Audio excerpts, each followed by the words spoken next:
Bienvenidos al podcast de Voces de la Nación, el lado B de los panistas. Acompaña a Jerry a descubrir la otra cara de la moneda nunca antes vista de los políticos. ¿Qué tal amigos? Bienvenidos a otro podcast de Voces de la Nación. Yo soy Jerry y el día de hoy se encuentra un invitado muy especial. Está con nosotros el secretario de Asuntos Indígenas, Arturo Hernández. Arturo, ¿cómo estás? Bien, hola, con el gusto de saludarte. Contento de poder hablar de esta Secretaría de Nueva Creación, la Secretaría de Asuntos Indígenas y Afromexicanos del PAN. Arturo, primero que nada queremos saber cuál es la historia de Arturo, de dónde, más bien cómo acabaste en este punto de tu vida. Pues hay algo curioso, el tema de la Secretaría de Asuntos Indígenas es un tema que me ha escogido a mí en lugar de yo escogerlo a él, y te platico rápido por qué. Yo tengo en el PAN desde los 14 años, fui juvenil, pues prácticamente del G15, pero no existía G15 en ese tiempo, y me desarrollé ahí muy bien. Yo vengo de un pueblo que se llama Tangancícuaro en Michoacán. La verdad éramos muy pocos militantes, tan así era que yo... ¿En qué parte se encuentra Tangancícuaro? Está en la zona del centro del estado de Michoacán, pegado a Zamora.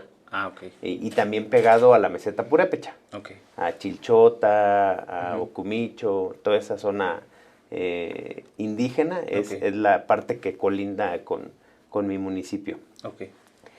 Aquí en este municipio, pues yo me desarrollé políticamente, y de los 14 a los 18 años prácticamente yo estuve en el juvenil. Cuando oficialmente ya podía estar en el juvenil por tener 18 años, pues ya no pude estar en el juvenil porque me tuve que ir al comité como secretario de afiliación. ¿Por qué? Pues porque éramos muy poquitos, no era tampoco así como un tema de gran talento, sino que habíamos pocos y teníamos que pues ascender rápidamente. Decía el presidente del comité en ese tiempo, aquí los pollos se tienen que hacer gallos porque si no, no avanzamos, y la verdad nos fue muy bien.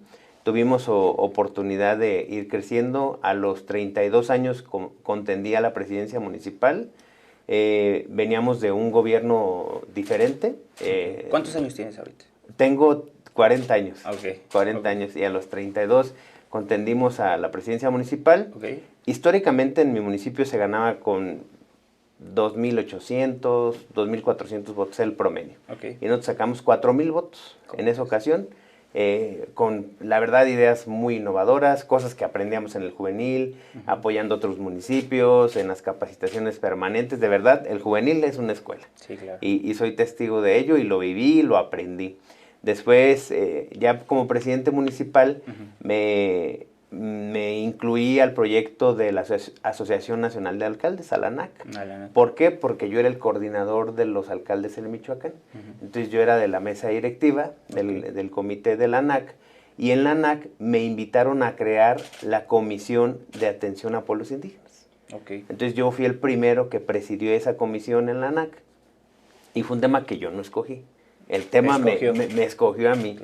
Allí estuvimos como alcaldes trabajando el tema indígena. Recuerdo que trabajamos en Amealco, trabajamos en Tuxtla Gutiérrez, Chiapas, en San Cristóbal de las Casas, trabajamos en Hidalgo. Había muchos alcaldes que gobernaban municipios panistas, y con ellos trabajamos de la mano, incluso con Leti Cepeda de Chapa de Mota, que hoy es diputada federal. Con ella era parte del comité de asuntos indígenas de la ANAC. Ya terminamos ese periodo, contiendo por un distrito indígena, con presencia indígena, incluso se le denomina a Zacapu la cuna del imperio purépecha, y contendía un distrito que nunca había ganado el PAN. Y jugamos con una alianza que en ese tiempo fue PAN, PRD, MC, y ganamos, históricamente. La verdad, no lo esperábamos que fuéramos a ganar, hicimos todo lo posible por ganar, pero la verdad nos favorecieron. Prácticamente nos repartimos 33% de aportación de votos de los tres partidos. O sea, las alianzas sí funcionan. No soy muy promotor de las alianzas, sin embargo tengo que reconocer que gracias a Alianza tuve la oportunidad de ser diputado local. ¿Esto después de que fuiste presidente municipal? Sí, inmediatamente después, fue 2015-2018, y en 2018, el 15 de septiembre, entro como diputado, y me toca integrar la Comisión de Asuntos Indígenas del Estado de Michoacán, del Congreso del Estado. Entonces, nuevamente, el tema me escoge el tema. Trabajamos muy duro, hicimos una labor muy importante con el tema de la ley indígena integral en Michoacán, porque en Michoacán hay una particularidad del tema indígena. Vemos otros estados que luchan por salvaguardar la lengua, por resguardar sus usos y costumbres, pero en Michoacán se ha vuelto una lucha frontal contra los partidos políticos el tema de la asignación de recursos. ¿Y qué es lo que pasa? Las comunidades se sienten olvidadas, que sí lo están, hay que reconocerlo, y exigen a los gobiernos municipales que les den recurso directo, lo que les corresponde por derecho. Estos denuncian ante el Tribunal Electoral, resuelve que se los den, pero hay un vacío, porque no hay un marco normativo que les permita asignar ese recurso. Entonces, ante esa situación, ¿qué es lo que pasa? Que las comunidades se molestan, pelean, se manifiestan, incluso ha habido muertes, ha habido temas muy delicados, pérdidas económicas, pérdidas humanas, por esta lucha frontal. Entonces, proponíamos desde la Comisión de Asuntos Indígenas, tu servidor y el grupo parlamentario del PAN, una ley indígena integral que permitiera los autogobiernos, la defensa, promoción y protección de la lengua, de usos y costumbres, todo lo que tiene que ver con medicina tradicional, la gastronomía michoacana. Y la verdad, pues no lo logramos porque había un tema ahí muy delicado. Los indígenas no querían participar en la consulta porque venía de un partido político. Pero la realidad es que no hay otra ruta. O se hace a través de esa ruta o no vamos a avanzar. Claro. Hoy, más adelante, si quieres lo platicamos, hoy la Suprema Corte echa abajo todas esas resoluciones del Tribunal Electoral. Sin embargo, no va en favor de las comunidades. La resolución del tribunal va en detrimento de las comunidades indígenas. Entonces creo que ahí hay mucho que trabajar. Okay. Propusimos esta ley, no lo logramos y tengo que decirlo muy puntual. El país tiene leyes específicas para atender el tema indígena, pero 3 estados no la tienen. Es Baja California Sur, Nuevo León y Michoacán. Michoacán, un estado que tiene un promedio de 23, 24% de población indígena, no tiene una ley indígena. Incluso hay estados que tienen poblaciones menores indígenas y ellos sí cuentan con una ley específica estatal. Entonces, como diputado hicimos la lucha, no lo logramos, hicimos foros, hicimos festivales, hicimos encuentros, hicimos todo lo que estuvo en nuestras manos para atender a la ley indígena, pero la verdad no lo logramos. Hoy sigue esa necesidad en Michoacán, pero regreso al tema. Terminando como diputado, me voy a un interinato de secretario general en Michoacán. Okay. Y en enero concluyo y vengo al CEN a hablar con nuestro presidente, a ver la posibilidad de encabezar este proyecto. El presidente, la verdad, encantado, con toda la disposición. Y decirlo, es una Secretaría de Asuntos Indígenas y Afromexicanos que nunca había sido secretaría. O sea, había una coordinación. Es de reciente creación. A través de vinculación. Y la verdad, con mucha apertura y mucha visión de Marco Cortés. No por el tema del voto indígena. Ahí sí hay que dejarlo muy claro. Lo que queremos son 2 cosas. Participación y reconocimiento indígena. Y por otro lado, que tengamos candidatos legítimos por el tema de las acciones afirmativas en los distritos indígenas y en las acciones afirmativas de representación proporcional. Es el propósito principal de haber creado la Secretaría. Ya tenemos prácticamente 6 meses en la Secretaría y te puedo compartir algunos avances que hemos tenido en estos 6 meses, que pareciera que ya es más de un año, pero créeme que son 6 meses muy intensos que hemos logrado cosas interesantes. Justo era una de las preguntas que te iba a hacer. ¿A qué se dedica la Secretaría y qué has hecho justamente en estos 6 meses? Mira, hay una realidad que podría parecer cruda, pero así funciona. El tema indígena es un tema que el PAN no ha abanderado, pero sí ha atendido. Y ahorita platico por qué. Okay. No lo ha abanderado porque históricamente el PRI, el PRD y ahora Morena ha utilizado a los sectores indígenas como carne de cañón, porque son los más pobres, porque tienen muchas necesidades, porque es más fácil de complacerlos con una lámina, una despensa, y la verdad siempre los utilizaron como carne de cañón, como botín político. Pero Acción Nacional no. Acción Nacional siempre ha trabajado y ha generado políticas públicas en favor de los indígenas. Sin embargo, en la sociedad no se reconoce así. Al panismo se le reconoce como si fuera un partido de élite. Regularmente el PAN gobierna ciudades muy grandes, pero también hay que decirlo con mucha precisión. El PAN ha hecho mucho por las comunidades indígenas, pero regreso al centro de la pregunta. ¿Para qué se creó esta secretaría? Primero, para promover la participación indígena.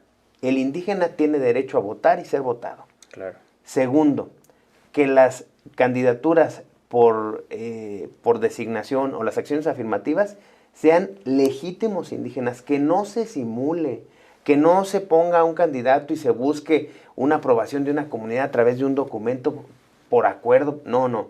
Que la persona que esté al frente como acción afirmativa realmente sea indígena. ¿Por qué se requiere que haya indígenas en la función pública? Para que sean ellos los que creen la agenda.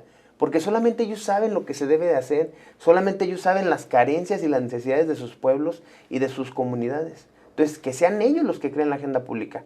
Hay muchos indígenas en el gobierno, de otros partidos incluso, pero la verdad no hay una agenda indígena. ¿Por qué? Porque hoy más que nunca no hay presupuesto.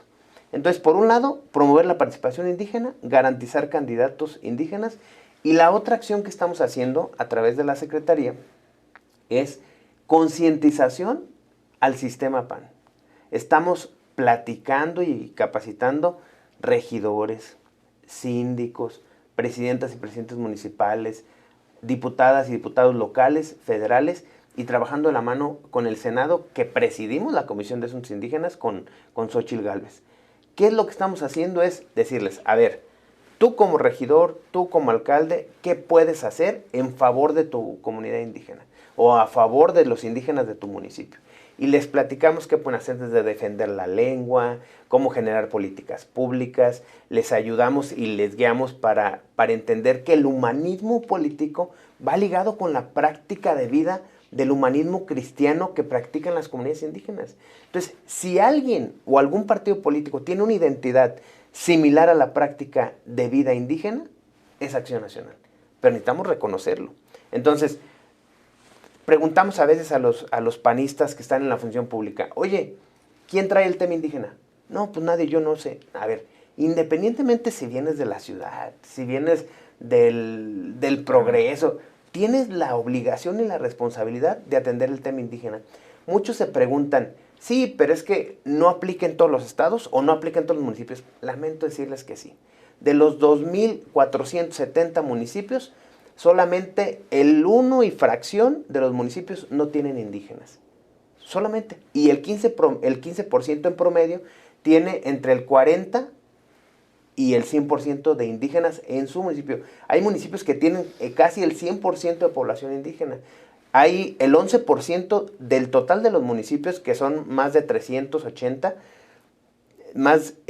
tienen 7 de cada 10 indígenas. ¿Qué quiere decir? Pues que son poblaciones totalmente abundantes de indígenas. Entonces, lo lógico y lo normal es que en poblaciones de mayoría indígena, pues quien los gobierna sea un indígena.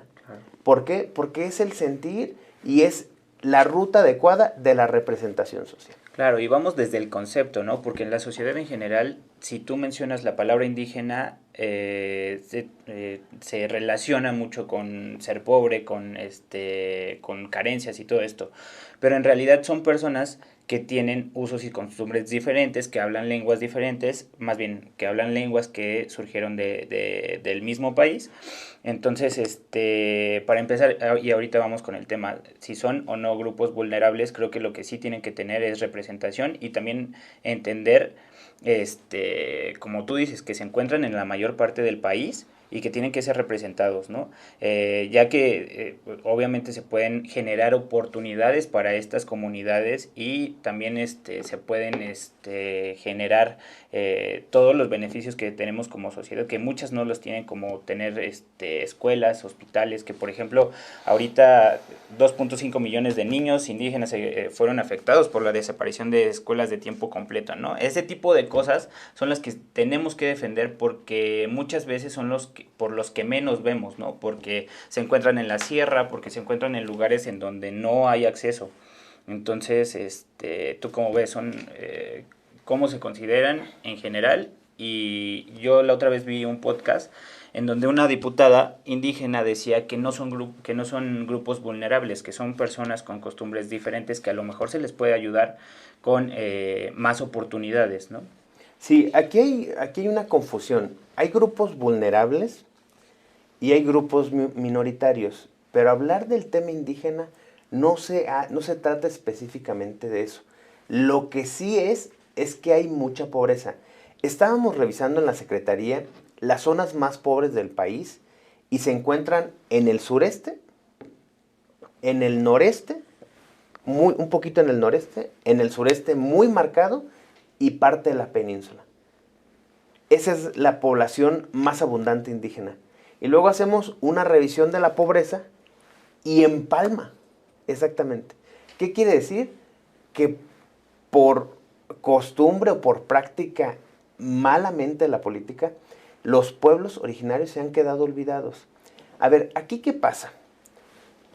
No hemos asignado el presupuesto necesario, no se han hecho las políticas públicas con precisión, por las que hoy por hoy vemos las zonas indígenas como las zonas más pobres.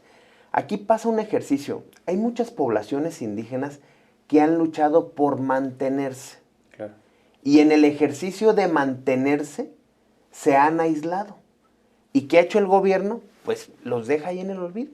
No les da presupuesto, no les arregla sus calles, no les ofrece salud, ni seguridad, ni educación digna. ¿Por qué? Porque están en el olvido.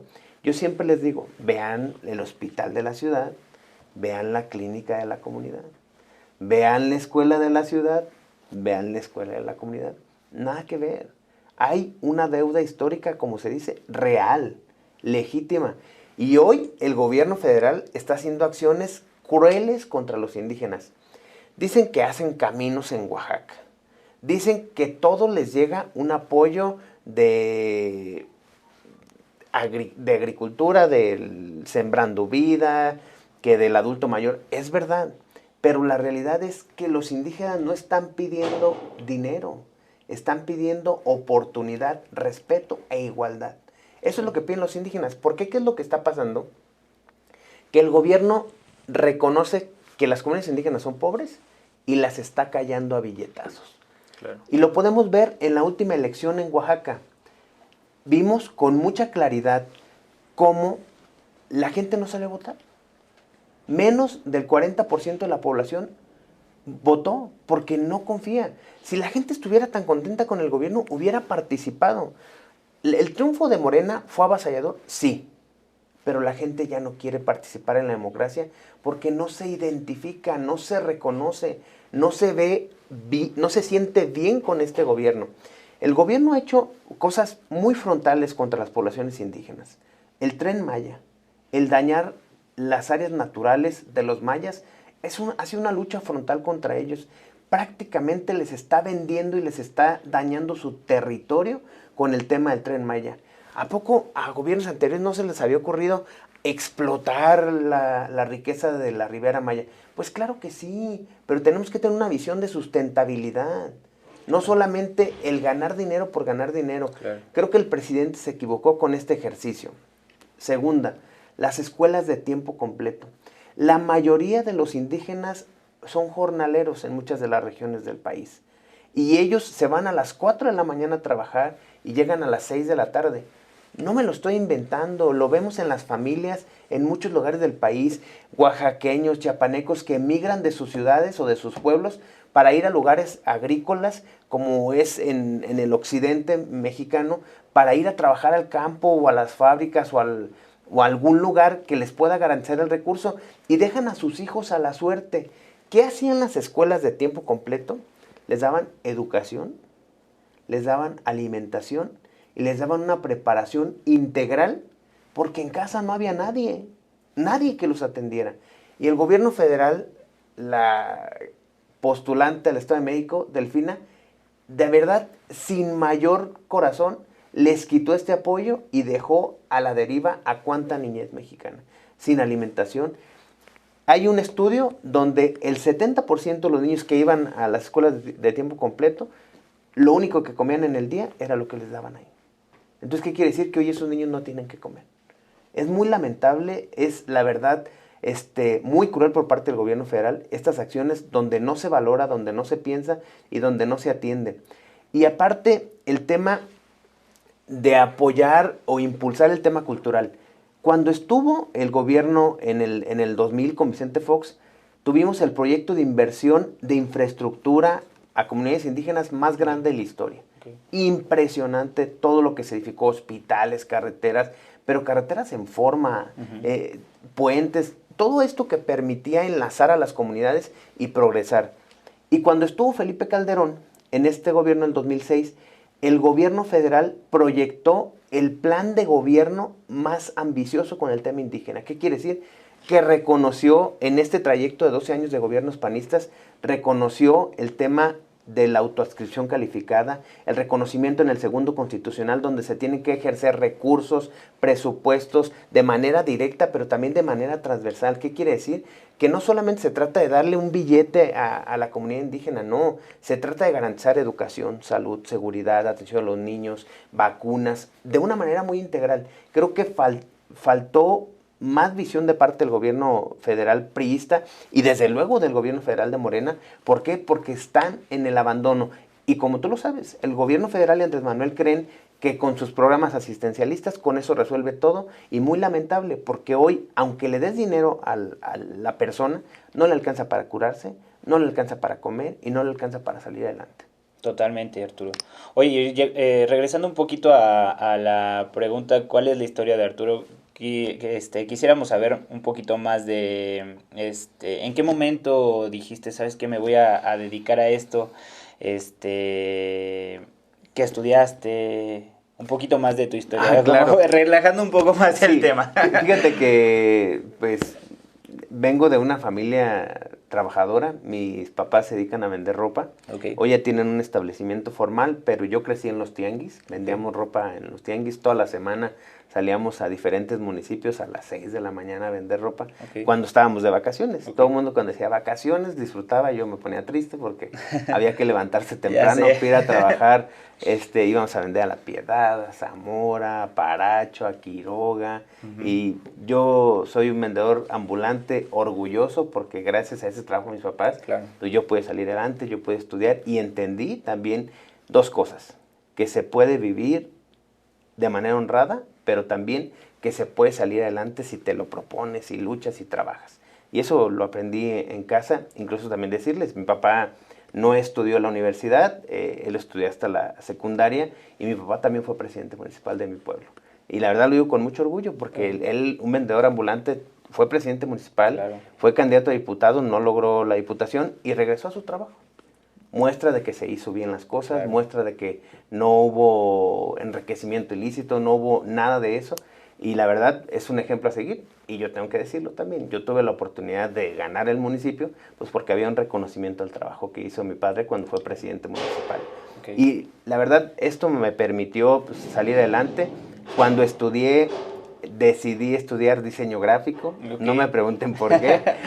Bueno, la verdad me gusta mucho el diseño, me gustan mucho las artes plásticas, el arte. El arte. Me gusta mucho, mi materia favorita era historia del arte, y en el diseño gráfico pues prácticamente toda la carrera llevas historia del arte. Claro. Y cuando terminé de estudiar diseño gráfico, pues puse mi empresa. De la cual es de lo que me mantengo, del tema de la publicidad. Me dedico también a asesorar empresas y me dedico a asesorar campañas políticas. Órale. ¿Por qué? Porque terminando mi carrera, pues como estaba muy metido en el tema de la política, tuve una pequeña etapa, estuve en el seminario 2 años, las cosas no salieron como yo pensaba, entonces me regresé al PAN y me regresé a la vida ordinaria. Y pues definitivamente empezaban a surgir posibilidades de irme a trabajar a algún lugar, y me decían, pues vente, o sea, a lugares políticos, y le digo, es que soy diseñador gráfico. Me decían, no, es que necesitas estudiar otra cosa, y entré y estudié una primer maestría en administración de empresas. Después seguí en esa línea, me gustó mucho aplicar la administración a la función pública, y estudié otra maestría en alta dirección. Tengo una maestría en coaching organizacional y estoy cursando una en campañas políticas. Entonces, súper preparado. Pues más o menos. Lo que pasa es que definitivamente hoy todo cambia muy rápido. Y si no te actualizas, dejas de hacerlo. Yo, en mis tiempos libres, cuando me pongo a diseñar algo, porque te puedo garantizar que si no lo hago, pues pierdes vas a perder esa. Sí. Oye, ¿qué tipo de arte te gusta más? No, pintura, escultura, soy fan de Alfredo Salce, es un muralista michoacano, alumno de Siqueiros. Okay. Pero me gusta todo el arte mexicano, soy muy fan del muralismo. ¿Te gusta la música, el cine? Sí, pero más las artes plásticas, Okay. La escultura, la arquitectura. Okay. La verdad, yo creo que México tiene mucha riqueza cultural, nuestras tradiciones, nuestro folclore, y es algo que me gusta mucho y disfruto. Llevas 6 meses aquí. 6 meses. ¿Y cómo ves el cambio de Michoacán a Me encanta la ciudad. ¿Sí? Me encanta la ciudad. Creo que la ciudad es esa mezcla perfecta entre las formas de ser de México. Escuché un mensaje de alguien extranjero y me dice, ustedes dicen que como México no hay dos, y él dice que como México no hay 32.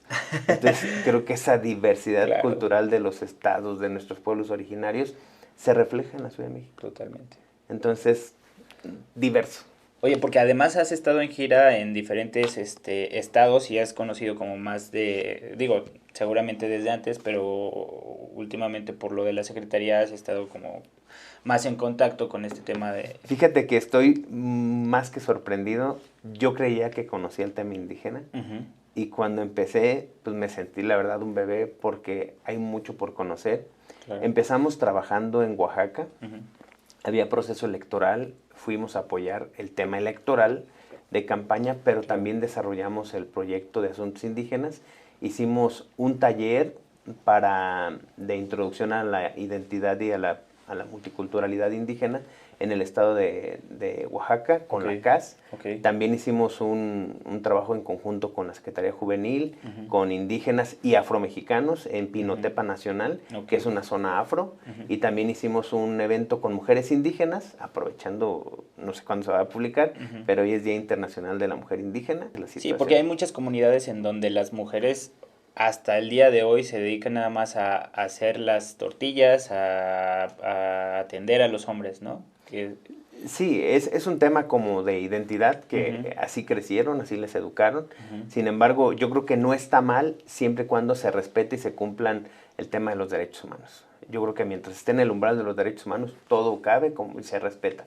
Pero si hay algo que rompe con el esquema de los derechos humanos, ahí se tiene que poner atención o énfasis para, independientemente si es uso y costumbre, se tiene que romper, porque no podemos permitir bajo ninguna circunstancia temas de violación de derechos humanos. Y también decirte que estuvimos en San Cristóbal de las Casas, estuvimos en Chiapas, visitamos algunas comunidades, visitamos algunos artesanos.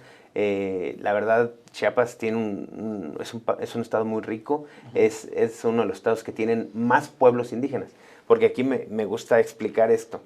Una cosa es que una comunidad sea indígena y otra cosa son los pueblos indígenas. Los pueblos indígenas fueron asentamientos que no reconocen las divisiones territoriales. Por ejemplo, Yucatán, Mérida, Yucatán, Quintana Roo y Campeche, están asentados los mayas, pero también hay mayas en muchas partes del país. Entonces, ellos no reconocen el tema de la división territorial. Ellos son el pueblo maya y se desarrollan como tal. También estuvimos en una actividad en el Estado de México con los amigos de San José del Rincón. Ahí son mazahuas y otomís. Son una comunidad muy rica, muy trabajadora. Municipio que gobernamos, el PAN, y la verdad es impresionante cómo es un pueblo con 100,000 habitantes y cientos de comunidades. Entonces prácticamente se convierten en una ciudad-pueblo. ¿Por qué? Porque tienen condiciones de pueblo por el gran número de comunidades, pero tienen 100,000 habitantes, o sea, lo que es una ciudad. Totalmente. Entonces también estuvimos ahí en el Estado de México, y ahorita estamos trabajando en Yucatán. Estamos haciendo un trabajo ahí conjunto con la CAS. Estamos en un diplomado de liderazgo indígena. La verdad, impresionante el cómo logramos que la gente reconozca la riqueza de su cultura, la protección y la promoción de la misma. Necesitamos resguardar, porque te encuentras con el paso del tiempo, vas aprendiendo y dices, bueno, estamos perdiendo la lengua maya, o estamos perdiendo la lengua purépecha, o la mixteca, o la mazahua, y lo que te das cuenta, que los papás ya no promueven el uso de la lengua por protección a sus hijos. ¿Por qué? Porque ellos hablaban, por ejemplo, otomí, o hablaban mixteco, zapoteco, y cuando iban a la ciudad o cuando iban a hacer algo, los discriminan por su lengua. Entonces, para que sus hijos no sufran, ellos ya no les quisieron enseñar la lengua a sus hijos. Y es algo muy triste, que por discriminación ya no vistan su ropa tradicional, claro, ya no hablen su lengua, ya no practiquen ciertas acciones porque les da miedo a que los discriminen. Creo que es algo que debemos de poner mucha atención y aquí estamos trabajando intenso en la Secretaría para promover, salvaguardar, incentivar a través de políticas públicas pues, que no puede hacer Arturo Hernández ni Marco. Las tiene que hacer el regidor, el alcalde, el gobernador. Por eso es esa doble labor que estamos haciendo en la Secretaría. Claro. Atendiendo al liderazgo indígena, pero también diciéndole al panista que está en la función pública, hey, tienes que hacer cosas para que esto cambie ya. Porque mira, se viene el 24, sí, el 23 en el Estado de México y Coahuila. Y no podemos llegar con la comunidad, con los indígenas y decirles, oigan, apóyennos, el PAN somos diferente. Te van a decir, sí, ¿y qué tenemos que hacer? Ganar para el 24. No, o sea, tenemos que demostrar ya. Claro. Yo les digo que el amor se demuestra y se hace todos los días para que se haga realidad. Totalmente. Si no demostramos con acciones y políticas públicas, no lo vamos a lograr. Y sí somos muy claros, no les decimos, hey, denle dinero a los indígenas. No, denles despensas. No estamos pidiendo que les den. Claro. Estamos generando políticas públicas. ¿Qué es una política pública? Resolver una necesidad de una comunidad o de un grupo de personas. Ese es hacer una política pública. La política pública no se trata siempre de dinero. La política pública no se trata siempre de despensas o de láminas o de tinacos.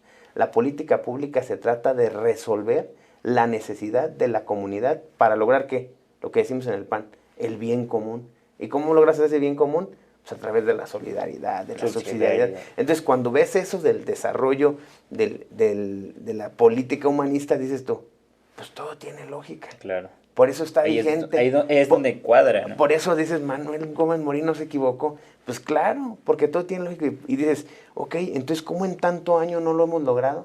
Pues porque nos perdemos en fobias, nos perdemos en cosas banales o nos distrae, como el presidente de la República, que nos va marcando la gente y no nos deja avanzar. Entonces, yo creo que aquí tenemos que tener esa visión de, con la izquierda, cuidarnos del presidente, con la derecha golpear directo al problema. Totalmente. Oye, y ahorita que tocamos el tema de discriminación, vimos hace unas semanas el tema de la discriminación en un restaurante que se llama Sonora Grill. La discriminación en México, la verdad es que en este tiempo, aunque no se crea, es una realidad.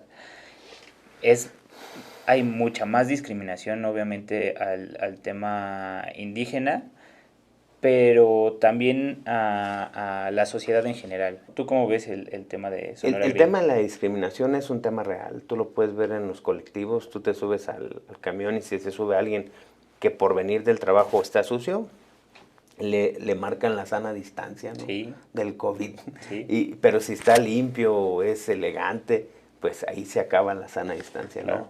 Es aceptado. Y yo creo que es un tema de algo malo que hemos adoptado en nuestra sociedad, porque decirlo con toda franqueza, México es un país muy hermoso que nos debemos de reconocer y respetar como lo que somos, como lo que hacemos y como lo que valemos. Y yo creo que ahí sí debemos de sumarnos todos a esta intención de realmente hacer cosas que nos permitan la igualdad. Claro. Y no solamente hablo de cuando estamos en la función pública, o sea, estoy hablando de cuando en el vivir diario, o sea, si tú ves alguna situación, que cedas. Y mira, de verdad es tan marcado. Claro. He tenido la oportunidad pues, de visitar las comunidades indígenas y convivo con ellos y me dicen, es que ¿sabes qué, Arturo? Cuando vamos al ayuntamiento a tramitar un acta, nos gritan, nos ofenden. Dice, ¿y sabes qué es lo peor? Que son las mismas personas que vinieron aquí a darnos la mano, a abrazarnos, a tomarse la foto, a pedirnos el voto, y ya cuando están de ese lado del escritorio ya no nos reconocen. Y es algo muy lamentable. Creo que esto va más allá de los partidos políticos. Creo que como sociedad debemos de entender que somos mexicanos y como mexicanos tenemos una obligatoriedad del respeto. Y en Acción Nacional, el tema de la dignidad de la persona humana. Yo creo que eso es el área de oportunidad del PAN, de entender que bajo esa obligación del respeto a la dignidad de la persona, tenemos que velar por defender los derechos de las comunidades de los pueblos originarios y de los afromexicanos. porque es un tema de responsabilidad. El 2% de la población se considera afromexicana. Pareciera antes que no existían. Cuando escuchamos el nombre afromexicano, hasta nos suena raro, hasta decimos afroamericanos. A ver, claro. ¿Qué quiere decir? Son descendientes de africanos que nacieron en México. Se les denominó afromexicanos. Claro. Y ellos tienen su cultura, tienen su forma de administración, tienen su forma de vida, y son mexicanos. Y merecen el derecho de votar, de ser votados, derecho a la educación, a la salud, a la seguridad, igual que todos. Totalmente. Oye, Arturo, ya para terminar, ¿algo que le quieras decir a la audiencia? Sí, decirles a los jóvenes que promuevan el tema de la defensa de los derechos humanos, que promuevan la cultura, que promuevan el hablar alguna lengua materna, y decirlo con toda franqueza, son más puras las lenguas de México que el mismo español que hablamos nosotros, porque nuestro español viene del castellano, y las lenguas que se hablan en nuestro país son lenguas puras, son lenguas madres. Entonces vale la pena que tengamos ese interés, pero yo sí quiero pedirles algo, que no lo hagan por un tema de moda. Claro. Que el tema indígena no sea un tema de moda, es un tema de responsabilidad. Velar por las comunidades y pueblos originarios es resguardar lo que somos. A ver, vamos a la raíz. Se llaman pueblos originarios. ¿Por qué? Porque fueron los primeros que llegaron. Claro. Después se desarrolló la ciudad, se desarrollaron los pueblos y desplazaron a los que son dueños de esta tierra. Ellos protegían nuestros recursos naturales, ellos tenían una forma de administración, tenían una cosmovisión de ver la vida. Creo que hoy por hoy tenemos la obligación de cuidar y proteger nuestra mayor riqueza. La Constitución lo dice en el artículo 2. La nación mexicana es una nación rica y pluricultural representada en sus pueblos indígenas y afromexicanos. Y de verdad, dense una vuelta a la comunidad indígena. Es impresionante lo que puedes aprender y lo que puedes crecer. Y termino diciéndoles algo que me tocó vivir el fin de semana. Llegamos a una casa en Yucatán, en una comunidad indígena. Entramos a la casa, estamos platicando con el papá, la mamá, los hijos. Los papás nos decían el esfuerzo que tuvieron que hacer para que su hija estudiara para maestra y para que su hijo fuera administrador de empresas. Ya es licenciado y están súper orgullosos. Viven en una casa típica, tradicional de Yucatán, y nos empezaron a enseñar sus huipiles, sus ropas típicas, sí, cómo las tejían y muy bonitas. Y preguntas, ¿cuánto cuesta? Y nos decían, no sé. Entonces, ¿en cuánto las venden? No las vendemos. Y si yo le quiero comprar una, no te la vendo. ¿Por qué no me la vende? Póngale precio. Porque es mi vida, es mi historia, es mi familia, soy yo. Dicen, claro, no te puedo vender mi esencia. Claro. Y te quedas impresionante. Y preguntas, ¿y de qué viven? Y ya convence el Señor, cultivamos papaya, miel, tenemos la milpa. ¿Y qué hacen? Dice, nada más tenemos la que ocupamos para el año y un poquito más de reserva por cualquier situación. Y eso nos sirve para cambiarlo por algunos otros productos que nuestros vecinos tienen. Y no tienen necesidad de nada más que de subsistir con lo que tienen. Y vuelvo al punto. Ellos no venden lo que son porque es venderse a sí mismos. Y eso deberíamos de entender. Y nos dijo, hay quien se dedica a tejer para vender. Cómprales a ellos, nosotros no. Esta es nuestra forma de vida. Estos somos nosotros. Esta es nuestra raíz y esto es lo que somos. Y yo creo que con eso nos quedamos de entender que la cosmovisión indígena es tener una identidad clara de lo que somos. Ojalá todos tuviéramos claridad y una cosmovisión clara de lo que somos. Exactamente, totalmente de acuerdo con eso. Arturo, muchísimas gracias por estar aquí en el podcast. Esperamos que pronto nos invites a una de tus giras a conocer algún pueblo indígena. Y pues bueno, esta es tu casa y esperamos verte pronto por aquí. Muchas gracias y les mando un saludo a todos. Eso fue todo por hoy en el podcast Voces de la Nación, el lado B de los panistas. No olvides escuchar nuestro siguiente episodio. ¡Hasta la próxima!